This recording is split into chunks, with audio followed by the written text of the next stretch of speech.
Kaibigan, nandito tayo sa Kalibo, Aklan. Ito ang buhay probinsya. May panabong, may tubig dyan. Napakaganda, pero maganda topic ko to. Promise, maganda to ha. Pag tayo tumatanda, anong parte ng katawan natin, anong organs ang nanghihina? Yan ang delikado. Kasi magugulat na lang tayo. Pag nagkakaedad tayo, meron na humihina. Kailangan natin ng adjustment. Pag hindi tayo mag-a-adjust, pwede tayo ma-aksidente, mamatay na maaga. Diba? Kasi pag tumatanda tayo, parang kotse. Pag luma ng kotse, diba? Marami ng sira.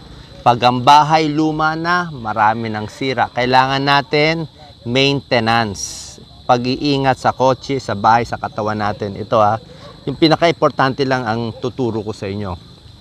Number 1, manghihina, 40, 50, 60 years old, mata. Pag ang mata, kita mo, kailangan mo na may salamin. Very important ang mata. Pag hindi mo nakikita yung daan mo, pwede ka ma-accident. Diba? Mas mababangga ka, hindi mo na matansya. Kaya kailangan yung mata mahalaga. Magsasalamin, kumain ng mga masusustansya para malinaw ang mata. Tsaka meron ng mga procedures ngayon para sa mata, sa mayayaman. So yan ang first ha, mata lumalabo. Second, ito problema na nagkakaedad. Balanse. Yan, yung balance natin, di ba? Ano problema sa balance? Yung tenga nagbabalance yan. Yung utak nagbabalance yan. Yung lakas ng paa natin, yung mga muscles natin yan na nagbabalance. So pag gumihina ang muscle dito sa utak, pati yung mata natin, na i-imbalance tayo. Pwede ma-aksidente, matumba, mahulog. Diba? Basta may edad, very common na accident. Kaya ingat tayo. Ano gagawin para gumanda balanse? Pilitin mag-exercise. Kung ano man exercise, maging health buff talaga, mag-rubber shoes. Kumuha ng kasama. Para to si Doc Lisa, pag naglalakad ako, kailangan nakahawak Kasi minsan, naglalakad tayo, nakatingin tayo sa malayo, hindi tayo nakatingin sa baba. Kung may butas dyan, hindi balanse. Isang tapilok mo lang, pilay ka na. Pag ang may edad na pilay, 1 week bago gumaling or more. Pag bata na pilay, 2 araw lang, takbo na mas matanda, matagal na yung paggaling. So exercise, lakad, more steps, stretching, at massage may tulong. Kailangan masustansyang pagkain para malakas ang mga muscles. Pwede rin mag-vitamina. Okay? Number 3, ang manghihina, baga at puso.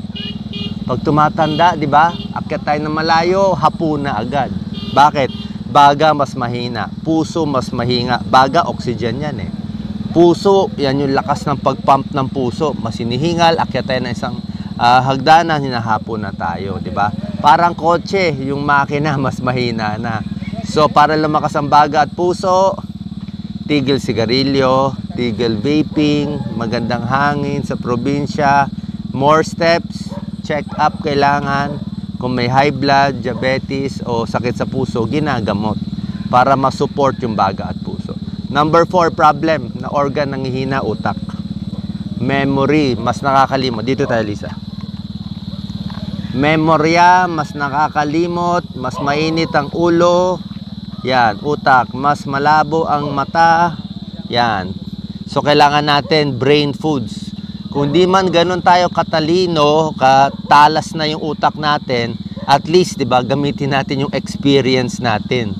Di ba? So, dapat yung utak aalagaan. Tamang diet, mga isda, yun ang kailangan natin. Tapos, wag magre-retiro. Gamit ng utak para matalas ang utak. Doc Lisa, mahulog ka dyan, ha? Okay, kita nyo, ang ganda ng tubig, Doc Lisa, pakita mo sa kanila. Yan, ang ganda ng tubig, lumalabas pa dun, see? Ang ganda, yan. Pag nahulog tayo dito, patay. Number 5, na nanghihina, muscles and bones natin.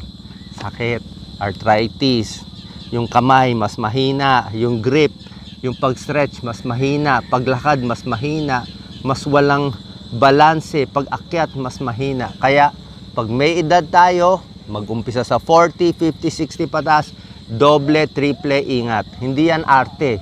Huwag nyo sabihin maarte, kailangan maingat. Kasi pag nadapa, yan ang umpisa ng Sabihin ko na, una, dapa lang yan.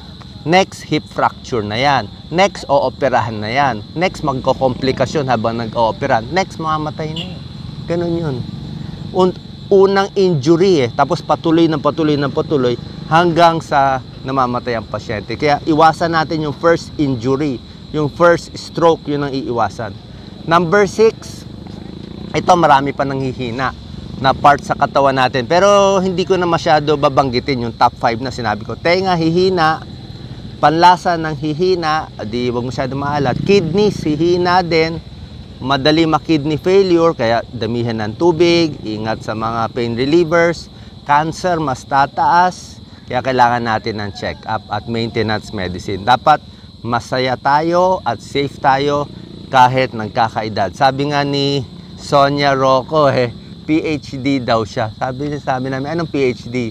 Preparing for a happy death. Nakakagulat, pero minsan ganun tayo dapat maingat tayo. Ha? So tandaan nyo yung top 5 ko. Mata. Number 2, balance. Number 3, baga at puso. Number 4, utak.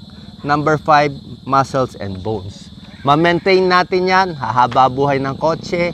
Tatagal ang bahay natin. Yan ang example ko para humaba ang buhay ng ating katawan. God bless po. Thank you.